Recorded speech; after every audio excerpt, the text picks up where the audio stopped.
Jai Hind, good morning. Good Jay, morning, sir. good Okay, morning, sir. Yes, sir. who wants card number? Subodh? Yes, sir. Okay, Sir, me also. Subodh, you take 96. Okay, sir. Okay, Vivek, are you ready? Yes, sir, I'm ready. Okay, Kumar, please keep time. Yes, sir. Am I audible? Voice is little low, Kumar. Okay. I will keep the time. Okay, You may start, Vivek. Okay, sir. Good morning, all of you present here. Today, my lecture topic is very special and very important as the point of view of agriculture and the uh, industrial sector and worldwide sector also. So, I am talking about the Green Revolution. The Green Revolution, which is held in the 1960s, where when the that was the time when the crop production is relatively high, but what is the problem is the our environment of that crop. So the I'm talking about the wheat. The major problem in the wheat is wheat lodging, means the crop production reduced because the at the time of maturity, because of the very high height, the crop falls on the ground, and the relatively production get reduced. So the during which the begin at 1960s, during which the agriculture sector in India converted into the modern industrial system. So the adaptation of the technology, which are the high yielding varieties, mechanisms, the farm tools, use of pesticides, fertilize, and also we can say the irrigation facilities are the major objectives of the green revolution.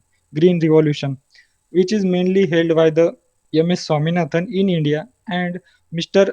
Norman Easton Borlaug in the worldwide. So this revolution is under the premiership of the Congress leader uh, Indira Gandhi. Uh, Indira Gandhi within in India was commenced. At that time, the Food and Agriculture Minister was the Chidambaram Subramaniam, who is also known as the political father of the Green Revolution, and also the Digbal Singh Etwal, which is also known as the father of Wheat Revolution. So the uh, today I like to talk about the wheat crop, which is that in that the technical terms are used by the scientist MS Swaminathan sir and Norman Borlaug sir. Norman Borlaug sir brought the specialized the type of genes which is responsible for the reduced height, and the gene name is an Norintane, which is introduced into the wheat, which is known as the Mexican dwarf wheat, and relatively the small height, which is suitable for the Indian environment, especially the state of uh, Last 3 seconds. Haryana, Punjab, and Uttarakhand, and also. So the this revolution brings the very relatable change in our agriculture sectors, and from that view of revolution, there is a main aims to the high yielding varieties and the first time use of pesticides and fertilizers in that also. But there are some drawbacks also. There means they have neglected the pulses crop. So the pulses crop at that time is relatively low productive, Time and stop. so many is issue of them. So it's over, sir. Thank you.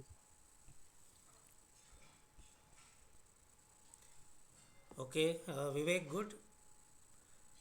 Green Revolution is a very interesting topic because our agriculture or our Indian economy, most of the population, the subject is very, very relevant, and we need to focus for further more work in this field because somehow our nutritional value is never talked about. We always talked about more production. Maybe population was growing, requirement was growing, we wanted to produce more. Same happened for white revolution, that is milk, and in the bargain we somehow compromise the quality. That is not good. Though intent was never bad, to reduce or to compromise the quality was never the intent. But in the race of producing more, which was unavoidable, we wanted to produce more. because there was no way out. Otherwise, our population's requirement would not have been met. Technology was coming, some kind of scientific research were happening, agriculture universities were contributing, people were motivated to produce more. New techniques definitely added things for production. Water utilization techniques, whether it is pesticides and all those things which helped produce more. In the same land, people started producing more. But what about quality? Maybe hereafter the quality will be more concerned. Production, yes, we want more quantity, but what about quality? Cost will go up, no issue, but we realized during COVID period, in fact, the whole world will now focus on maintaining the quality. And why not?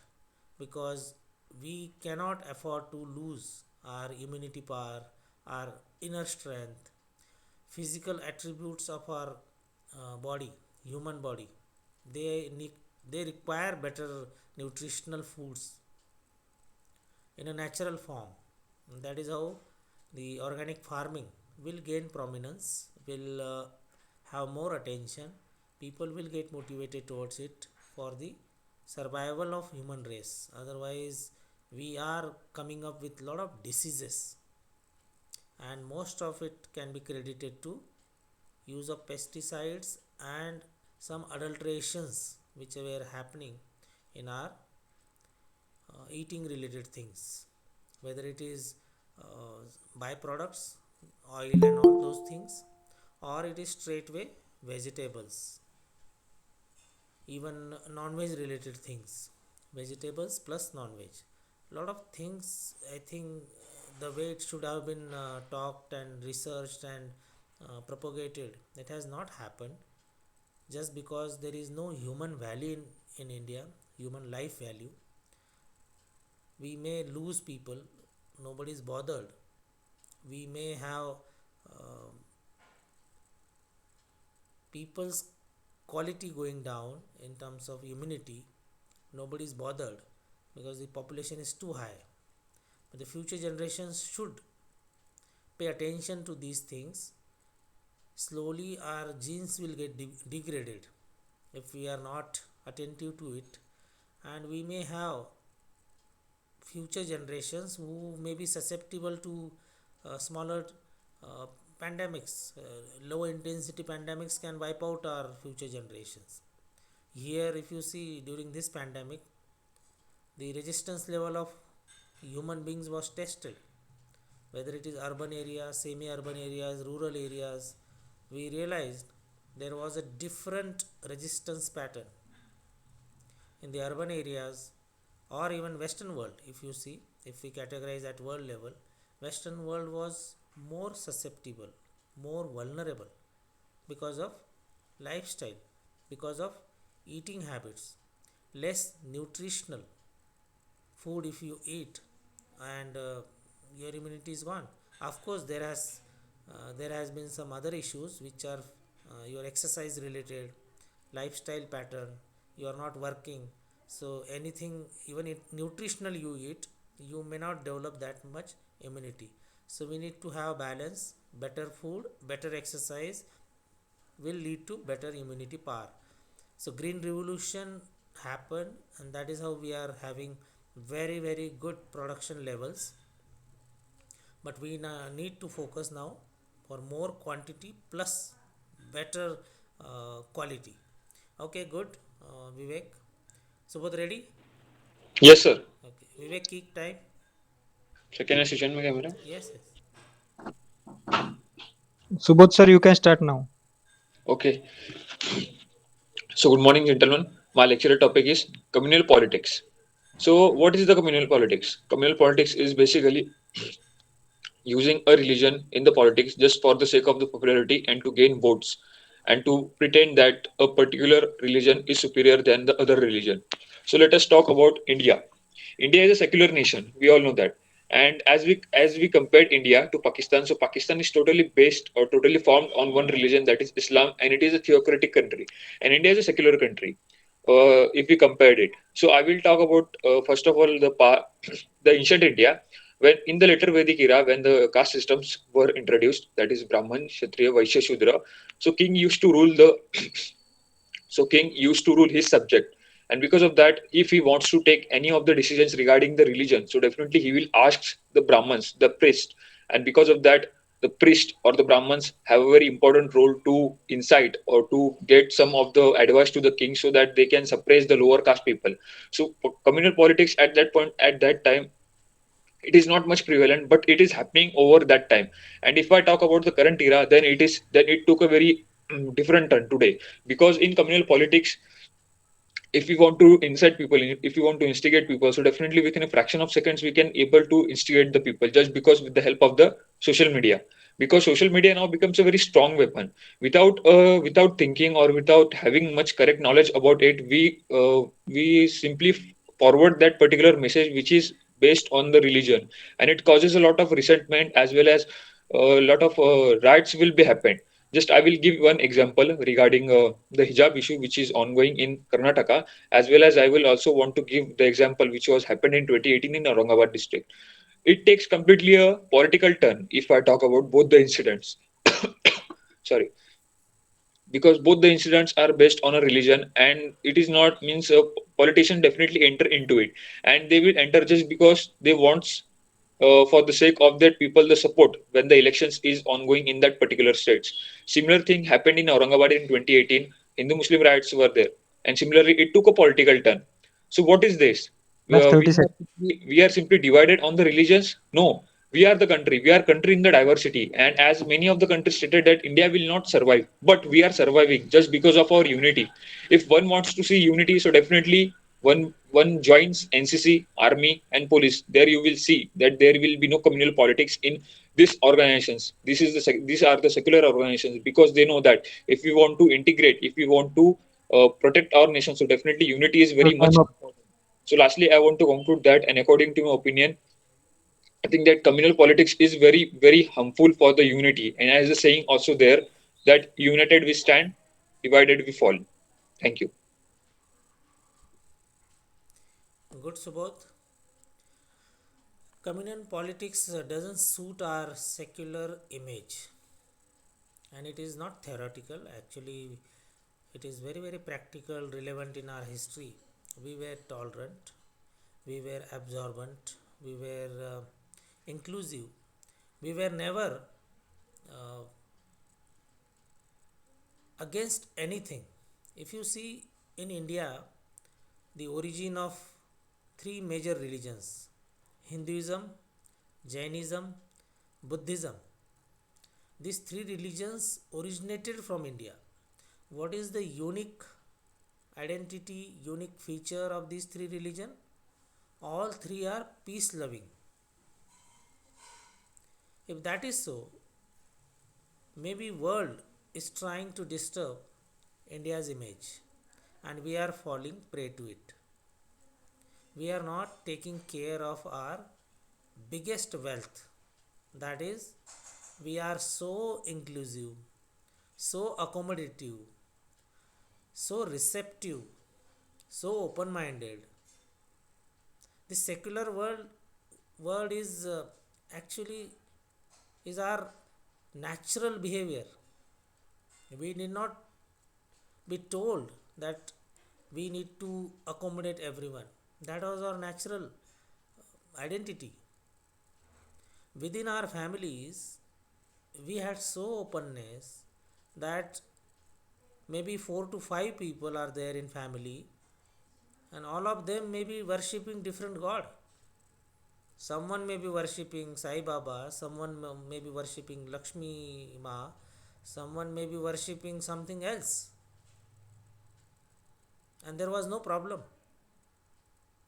But when it comes to politics, in the bargain of cheap politics or vote politics, little bit appeasement here and there, we are actually harming our nation's biggest strength, that is very, very inclusive and accommodative.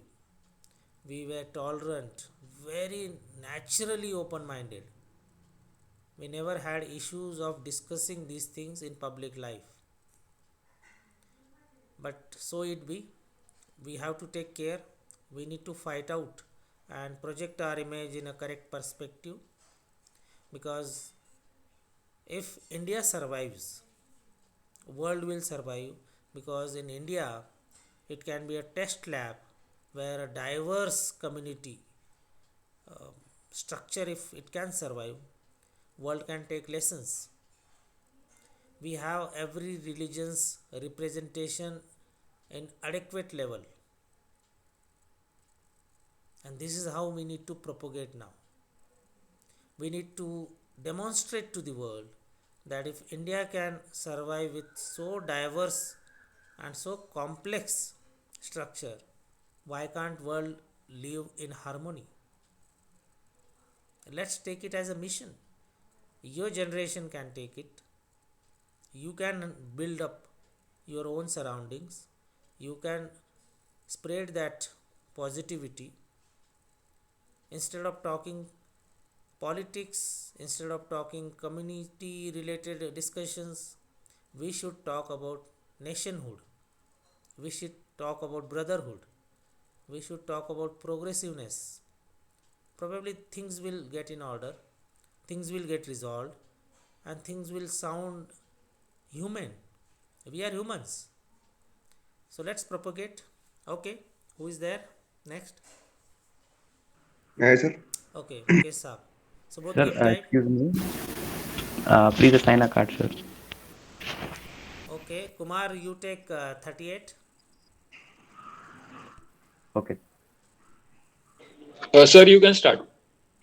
Thank you. Good morning, sir, and my dear friends. Today's my topic is one belt, one road. What is the one belt, one road? It is initiative taken by the Chinese President Xi Jinping in 2013, in which belt refers to Silk Road economic belt, and the road is referred to Maritime Silk Road. It is important to us because the implementation of one belt one road will pose significant risk and challenges for us and the other neighboring country. And now the China Pakistan economic corridor is being constructed. It is also a challenge for us. And what is the challenge for India? India has not support one belt one road by China establishing uh, China-Pakistan Economic Corridor project through POK is seen by India as interfering its sovereignty. China is building road and infra in the disputed Treaty of Gilgit-Baltistan, which is under Pakistan control, but which India claimed as a part of J&K. And if the project gets implemented successfully, this would harm India's strategic interest in the South Asia region, and it also will serve a busy strategic ambition to encircle India. And other one is we can say that also it's helpful for the Pakistan, but India can take stance against it. Firstly, we will have to give Chinese economic shock, means removing Chinese companies from India big and small project. And India should encourage his allies to boycott Chinese products and fire out his company from project. And best strategy is weaken to enemy's economy. So we should take that type of step. And other one is improve border infrastructure, and the Indian armed forces should be ready for any type of the conflict. And as per politically and the economically, we should resolve that issue by the peace talk. And other one is Last India 30 should seconds. India should take advantage of the World Forum. We can say the US and the other country and make pressure on the China. And India should penalize China in the World Forum to raising the issue of Taiwan and the minority. And I would conclude to my topic, friends. India is now is a soft power country, and India should use it and Time up. make a pressure on China. Thank you, Jai Hind. Good, Mukesh Saab.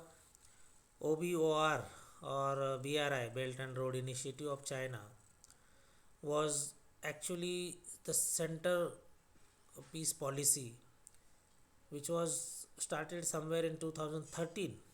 And somehow China, after initiating this policy, or Xi Jinping uh, started dictating things, because this was a very very ambitious project. And that is how international relations of China are getting disturbed. Very few countries are comfortable with China now, and those who are comfortable, they are helpless. They are in a way economic slaves, proving to be economic slaves, because they are taking loans and dependent on China. This OBOR was almost covering 70 countries across the globe. They want to establish their supremacy. They want to, through business interests, they will dominate a lot of countries. Intent may be business oriented, but that is not the clear indication. The expansionist attitude and the philosophy nature of China is dangerous, because once they go, their companies will rule or dominate these countries, and somehow they want to take over, expand their uh, control. This is dangerous, and that is how these projects are getting into problems. If you see Ladakh episode, it has something to do with some danger they foresee in the OBR project, which was going through POK. And when Daulat Beg Oldie the airfield in Ladakh area, when we were doing better projects there in our own area, they felt threatened, because from that point, approximately at around 8 kilometer, the road goes through POK. And after abrogation of Article 370, maybe, I don't know whether it is written anywhere or not, but this is my understanding, that China started feeling threatened. Next step of India would be grabbing or taking back. It is not grabbing, it is taking back our own area, that is POK. And if POK is taken back, what about OBOR? What about CPEC? Lot of interests, lot of money is involved from the Chinese side. Their entire ambitious projects will get neutralized. So maybe that could have been the precise reason for this adventurism, to put India on a back foot. Then we can negotiate. That must be their intention. Because if POK is taken back, which is our own right, China will be in a very very catch 22 situation, losing lot of money, losing lot of those projects which they started with lot of interest. So Pakistan did not react much in the initial days, abrogation of Article 370, the way China has reacted. Let's see how things unfold in future. But OBOR has brought a lot of distasteful relations to China. World is little wary of it. Okay, who is ready now? Me. Sir, Okay, Kumar is ready, and Gurjant Saab is also ready. We'll go to Kumar and then Gurjant Saab. Mukesh Saab, keep time. yes, sir. Kumar, you can start. Okay. So, good morning, gentlemen. Today, I will talk on a very vital topic, but yet it is not discussed so much. The topic of my lecture is ambition in one's life. So, gentlemen, we see what is ambition. Ambition is one of the goal of a person which he sees firstly as a dream when he is in his childhood. As a children, we see the aim of becoming engineers, pilots, doctors, and etc. But when we come to our adulthood, we see that this ambition needs to be further given hard work so that we can reach to our goal in a correct time. So we see that ambition, building ambition and doing hard work is one of the talent and one of the art which many of us lack. So this talent must be brought up from the childhood itself. So if we see that in our childhood only, we are told to do lot of sports activity, to regularly go through our academics, and also we should focus on the social aspects. So we are taught the social moral issues. So we can see that this ambition building plays a vital role in the childhood itself when our mind is very fresh, because if we come to the teenage, we can't take lot amount of new ideologies because our mind gets hardwired. So, friends, our former president also said, Dr. APJ Abdul Kalam, that we need to aim high. The second is that we need to pursue our ambition, and lastly, we need to do work hard and do constantly work hard so that to we achieve the goal. So, gentlemen, how the academic plays role in our career. The academic is very important because if we see that if we talk about why calculus is taught in our syllabus, we can't say that calculus is not important in practical life. It is we can't see that calculus is very important. It is going in the background. When we become engineers, at that time we can't be taught calculus. We need to learn calculus in our childhood, so that's why these types of academics are important. Now we see that why sports activity is important. Sports activity is important because it frames the overall structure of a person, Last 30 being seconds. mentally and physically sound. So, and we are also taught the social moral issues so that we can have a good stand in our society. So, lastly, I want to conclude, gentlemen, that ambition doesn't comes easy, and the goals doesn't come easy. Every child and every youth needs to work harder, and we can also see that there is one more issue to getting a success finally in life and settling down in the life. Time up. So we can see that we should learn from our elders. We should preserve our culture. We are Indians. We should not forget this. We should finally settle in our family. We should look towards our family, and we are good to go. Thank you. Very open ended, uh, interesting topic, ambition in life. We human beings are unique. If you compare with any other animal, human beings are little different on ambition front. We are organized, we are structured, we look forward with in a systematic way. Right from our childhood, we have got stages we look forward for upliftment. It's very natural. Only thing, depending upon changing scenario, our ambition pattern has changed. In the earlier times, the surrounding was different, the nature of society was different, and so were the ambitions. Today in modern world, our ambitions revolves around career, materialistic things. A very natural and hidden part is happiness. Our culture teaches us to have ambitions related to family.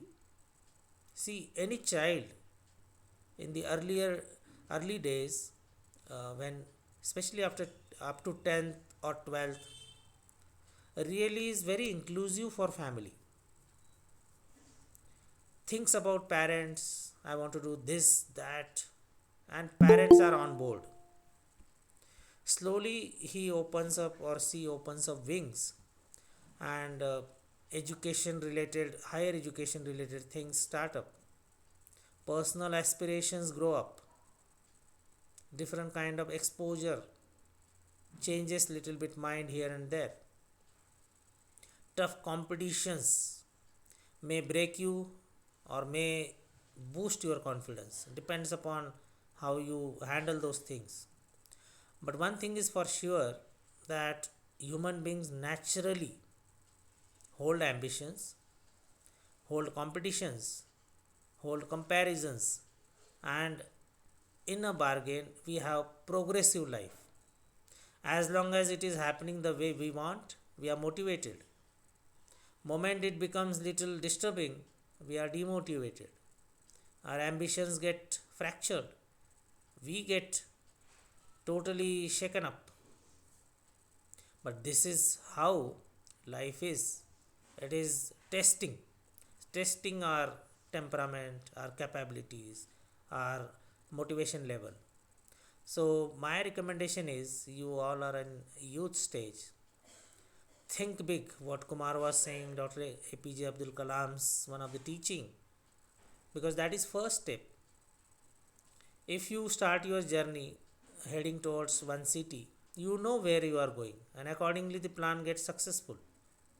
So life is also a journey where if you don't set maybe plan A destination, plan B destination, you will not be organized, you will not be focused, you will not be working towards it. So if you set your goals a little high, it is good, it will bring out best of you, that is for sure. So definitely setting goal high, working towards it. A man without ambition probably is not doing justice to the life. If you ask yourself, what is my ambition, and if you are not getting answer, leave everything and set your ambition first. Ambition need not be one, ambitions can be multiple, ambitions need not be matching. Don't compare, your ambition may be different. So have unique ambitions suiting your family's requirement, suiting your nature's requirement, suiting your own happiness index. So have better ambitions, and if you don't have, set it one right now. Okay, Gurjant Saab. Yes, sir. Kumar, keep time. Yes, Gurjant sir, you may start. Good morning, sir, and my dear friends. We are living in a good, developed democratic setup. In a democracy, the technology is playing very significant role to provide equality, accessibility, and transparent democratic setup. As we know, as we are using electronic voting machines, and technology is providing online registration portal. So our Election Commission of India and the government is also thinking about the electronic voting system in India. So next 2 to 3 minutes we are going to discuss about electronic voting in India. Recently, the former Chief Election Commission have raised a large of concern for maintaining the secrecy of ballot papers to bringing party on board around the idea online voting and remote voting. So first of all, what is the electronic voting?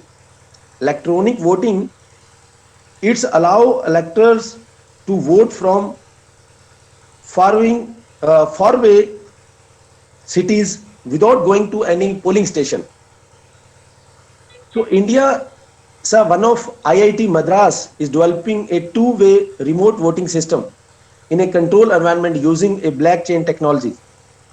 It would entail the voters' identification and authorization using biometric data and web cameras.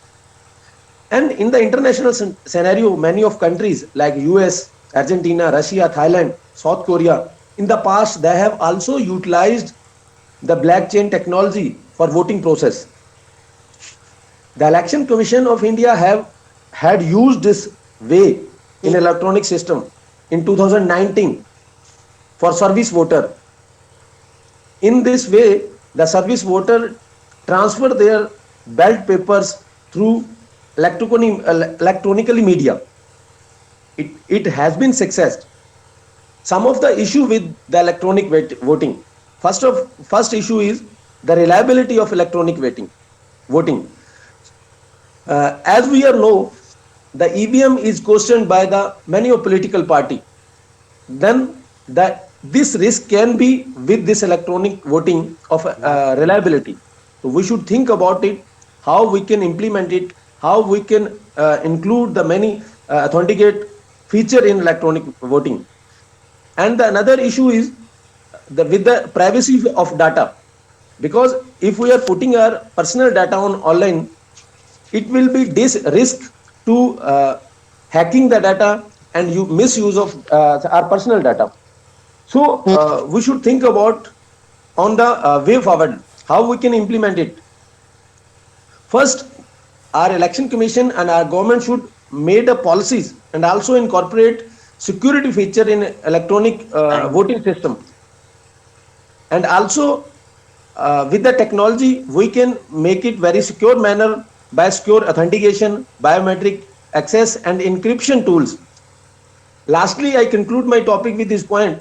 Electronic voting system is a very good if we will implement it with the very secure manner by providing biometric access, encryption tools, personal biometric access, and also made the hard policies to implement and secure the electronic voting system. It will provide the more accessibility and it will provide the transparent democratic setup to the citizen. So by doing this we can implement we can implement it very good manner. Thank you.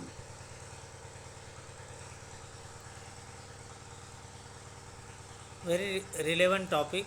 Yesterday only we saw voting happening in UP, and there were some problems. But electronic voting is a requirement, because if you see, ballot voting had lot of limitations. Booth capturing was the biggest danger. Lot of manipulation used to happen. With electronic voting, things can be sorted out. Some cost related things also, because with ballot voting what happens, firstly the threat of booth capturing or total manipulation of voting, the paper handling, counting, the infrastructure required is more. After the election, the counting itself is the biggest task, time taking task, besides expensive area, because if you see, manual counting involves lot of labor, lot of man hours. So is the cost. We have to incur lot of costs.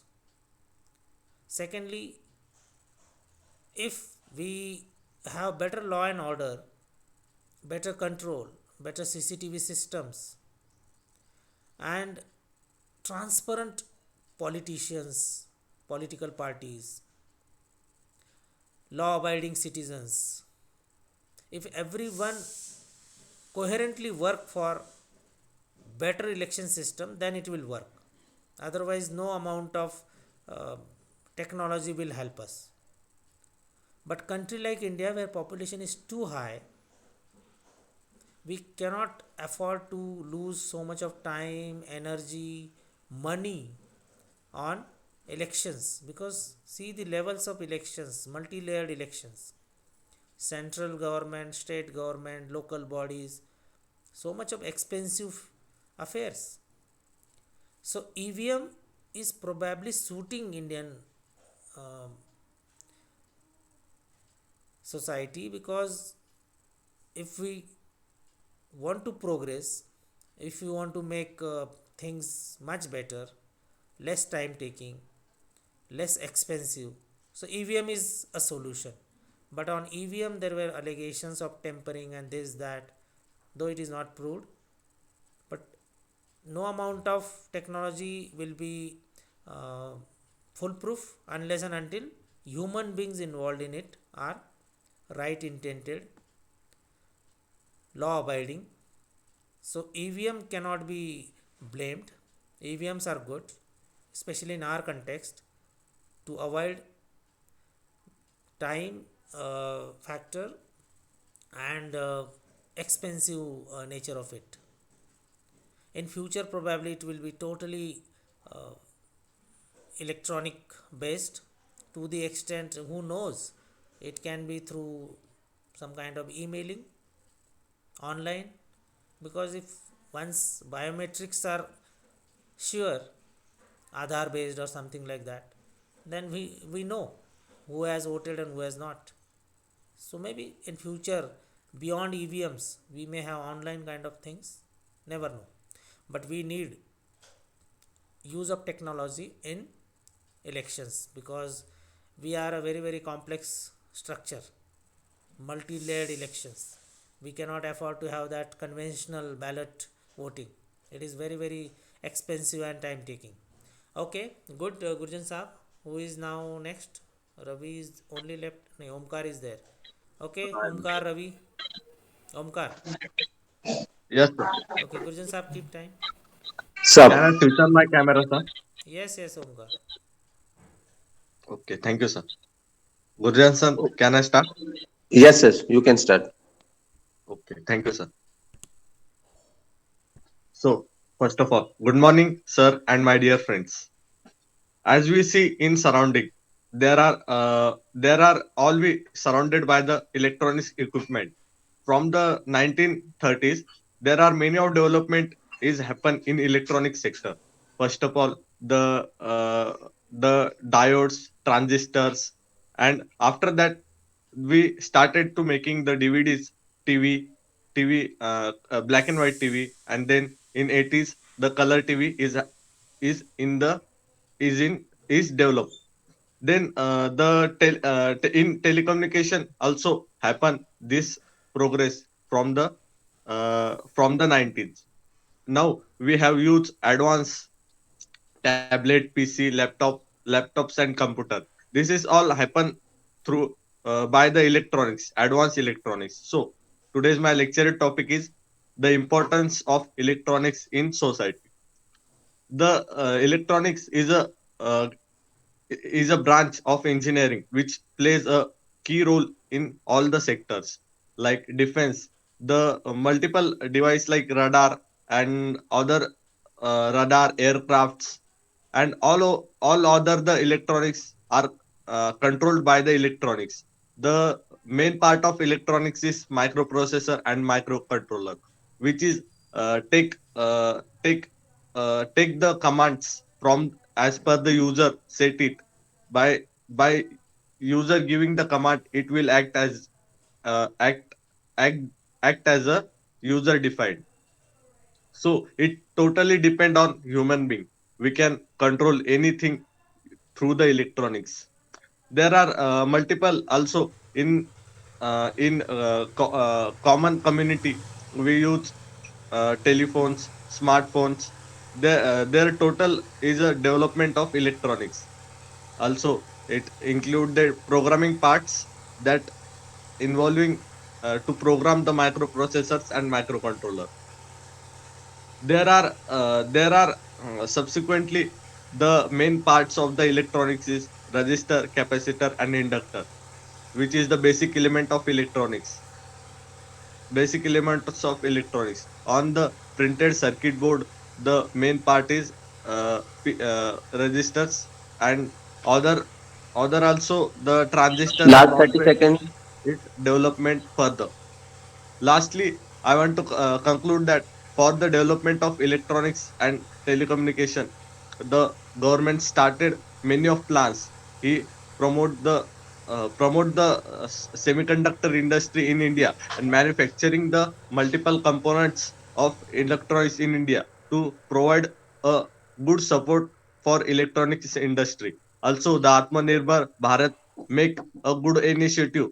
Many of startups come in the India, and Time many up. of startups started to make India in electronic sector Atmanirbhar. Thank you. Electronic devices or electronic systems around us has enabled our life very very comfortable. We are dependent on electronic devices. You just check your house, how many things we can label it as electronic. It has really made our life much more easy. Omkar yesterday covered radar. Radar is also an advanced machine started with electronic things. Electronic evolution, if you see, started with vacuum tubes, then came semiconductor or triode, and then ICs, and today we are talking about these complex chips which will be leading to two bigger things: artificial intelligence and robotic science. These two are now branches of engineering. As the evolution is happening, if you see engineering branches, initially it was computer science when computers came. Before that, it was just electronics and telecommunication. And if I am not wrong, initially it was only electronics. Then came telecommunication. Electrical was there. Electronics was nothing around 3-4 decades back. Today, most of the branches of engineering are revolving around electronics. Even a mechanical and civil engineer has to go for some kind of electronic based or computer based, software based learning, because every field has got integral part, that is technology. Every field is coming on the platform of technology, and technology is what? Everything and all its progress is based on electronic. Computer is an advanced part of electronic only, and who knows, tomorrow we will have companions in the form of robots. You may think today there are some people available for housekeeping. In a lot of buildings, public service related things, you get housekeeping people. In your houses, one cleans own houses, but in government buildings or in hospitals, we have people working for it. A time may come when everybody is feeling empowered, equal, who will work for little low standard works. It will be probably robots who will not have any emotions, who will work on pre-programmed things. These are the futures, right from medical science, because where they are supposed or anticipated to do surgeries, normal surgeries, even complex surgeries. People are talking about it. They may replace many things, robots. And journey started just few decades back in electronics. Those who are electronic engineer or engineering students may understand and may know in detail what can be the future in very short time. But why we are talking about it? We are talking about it because our life is going to get affected. Just in one decade, our life is totally changed. Maybe 10 years back, when there was no Android phone, life was different. Today with Android phone, life is very, very different. When I am saying life, it encompasses many things: your relations, your behavioral pattern, your schedules. You name a thing, everything is changed. Study pattern has changed. Everything has become little different. 10 years back, when there were friends sitting together, there was no enemy. I am sarcastically saying enemy is mobile in friendships. When you are physically together, you don't need mobile in your hands. When you are at distance, you need mobile to connect to your friends. When husband and wife sitting together, there is an enemy, mobile. When husband and wife are together, why you need mobile in hand? These are simple questions. And imagine a robot comes in your house. A robot comes in society. Probably human society is likely to head for disintegration. a beautiful integration had happened in terms of family structure, good societies, good nations, a teamwork, people operating together, enjoying together. Let's see how things move. Okay, last speaker Ravi. Sir, Yes, any suggestion for me for improvement, sir? Because No, today I am speaking going without well. any point. Structures coming up. Only thing when you are switching on video, probably feel about it. On virtual platform, it is difficult. Look at one angle so that your body becomes naturally focused, because you never know, you may be moving your head or moving your eyes. uh, Focus on one or two areas. You may look at screen and just be at it. Okay. Okay, sir. Got it. Facial expressions, just see your own video, a little bit correction there. Okay, Ravi, go ahead. yes, sir. Yes, Ravi, sir. You can start now. Okay, sir. So today I would like to speak on the topic of pollution. The pollution is a big problem. It affects our life very badly. Finally, there are three types of pollution. They are uh, they air pollution, water pollution, and noise pollution. Air we breathe is poisoned by smoke, harmful gases, and dust. Water is polluted waste from factories, houses, etc. And the noise pollution is mainly caused by loudspeaker and motor horns. Pollution causes many diseases. We should plant more and more trees and try to control pollution. We must never harm our nature in any way. Pollution is a very big problem in the modern world. It takes place when harmful substance and added to our environment. There are three kind of pollution above mentioned. All the kind of pollution are mostly caused by our careless activities. We burn fuel excessively. We dump chemical wastes into water bodies. We play loudspeaker and all these together damage our environment. Pollution adversely affects almost all the living beings and also numerous non-living things. It also causes a number of human diseases like asthma, cholera, fever, etc.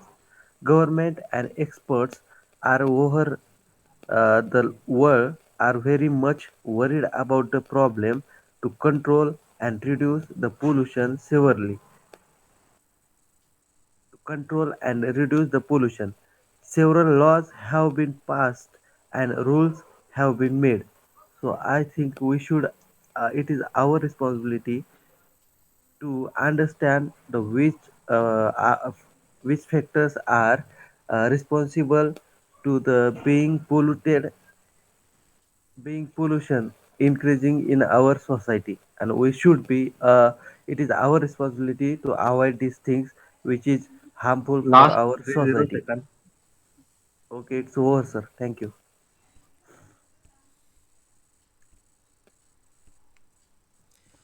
Good, Ravi. It will get polished day by day, putting Okay, thank you, across your sir. views. Mhm. Topics, good. These are very generic topics, pollution, and very critical also. We human beings are learning slowly from our mistakes, but probably we need better speed in improving, correcting ourselves. Water pollution, air pollution, noise pollution, these three are very, very serious issues, but not yet regulated properly. We just keep theoretically talking about it, laws are made theoretically, implementation is an issue. Unless and until everyone uh, involves themselves willingly, these things cannot be corrected. Land essential for us, we are there on Mother Earth. This earth needs to be protected. Air we need for breathing, not only we, all animals. And water is such a critical part of our life, and we are polluting it. Our rivers and oceans are getting polluted. In the bargain, we are affecting entire living beings. If our oceans are polluted, forget about other things like temperature rising and on those things. The sea life is getting disturbed. There are innocent lives there. Fish, like yesterday, Subodh was talking about shark in the evening session. Shark inadvertently will gulp a lot of plastic, a lot of unwarranted things, and it will create health problems for these innocent beings. They are also part of this beautiful ecosystem. We keep seeing a lot of cows had started eating polythenes, and then imagine if that polythene gets into stomach and then gets into some other or create some disease for cow. Innocent animal, because of our nonsense behavior, these are animals who are going to suffer. They are also eating our uh, these issues and these things which we unnecessarily thrown here and there. Our food habits have changed, and if we make our animals around us to eat these things which are actually not correct, we ourselves disturbed our health, and we are going to affect our these animals, especially domestic animals. We are making them again eat those things which are probably not good in longer run. Like, imagine in stone age probably we were not putting a lot of eating related things. Even in some of the cold areas, people still eat in raw state, not mixing with a lot of other things. And probably that is the best way of keeping the immunity, keeping the health intact. Moment we add, like the worst version is this fast food. We don't know what all unnecessary and uh, harmful things are added in the garb of improving taste. My take on it is anything which is tasty is generally harmful. Nature also tells that. Anything which you like the most generally is not good from the nutritional value. Like Karela. Human taste doesn't like Karela naturally. But Karela has got more value system, nutritional value system. So something like that. That analogy I am telling. So pollution, probably all youth must note down that at least we will not contribute to the pollution. Simple noise pollution. When you are standing on a signal, why should you blow horn unnecessary? When you are around school, there must be classes going on. Why should you blow horn? When you are driving, your finger on that horn should go in extreme cases. But we don't pay attention to these things. We unnecessarily blow horn. A very silly scenario we see if there are on signal a vehicle standing 10th in queue will blow horn. For what? Next 9 vehicles have to move. They will move. They are also seeing signal is open or green. But we have developed that unnecessary habit of being in hurry, and our behaviors are generally not in control. I have given a very simple example, and you must be observing it, or you yourself must be doing it. So these are small things we need to correct. Noise pollution in India is not at all counted. Marriage हो रही है, okay, one family is happy, couple of people are happy, but why they are disturbing the entire environment? वो DJ का तो कोई level ही नहीं है. You don't know how it is affecting the ears of people, old age people, small kids. There are people with ear diseases. We are unnecessarily creating problems for them. Lot of issues: water pollution, air pollution, noise pollution. Very, very important things. If we uh, don't do anything in life, at least we should not be disturbing the environment. We may not become a very, very successful person, but we can definitely become a good human being. There is no stopping on it, and there is nothing miraculous required in that. To become a good human being is easiest, but we are becoming everything. We are becoming successful, we are becoming rich, we are becoming talented, we are becoming communicatively smart, but none of us is aiming to become good human being.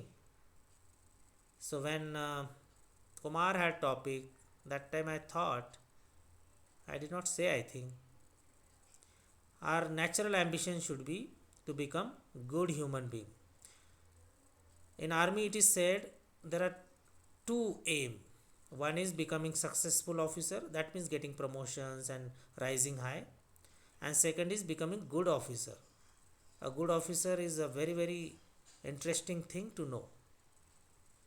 A good officer is very effective, is a correct and effective team leader, is very essential for a nation. He combines team, he earns respect, he need not to command respect or demand respect. So a officer can be good as well as successful.